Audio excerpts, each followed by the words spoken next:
বর্তমানে বাংলাদেশে বিভিন্ন প্রজাতির যে সৌদি আরবের খেজুর সেটি চাষ হলেও এবারের বৃক্ষ মেলায় কিন্তু স্টলগুলোতে অত বেশি খেজুরের গাছ ফলসহ চোখে পড়েনি।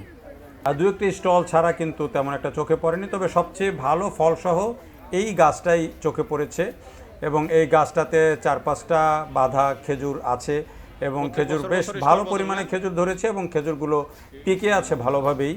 এবং এই গাছটি দেখার জন্য এবং এর সাথে ছবি তোলার জন্য তাই অনেক মানুষই ভিড় করছে বৃক্ষমেলায়।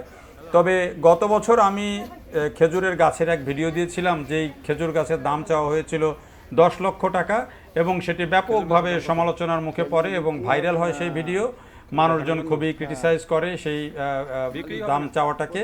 এ কারণে এবার দেখলাম যে এই খেজুর গাছের কথা যখন দাম জিজ্ঞেস করলাম, বললো যে না, এটা বিক্রি করা হবে না, শুধুমাত্র প্রদর্শনীর জন্যই রাখা হয়েছে।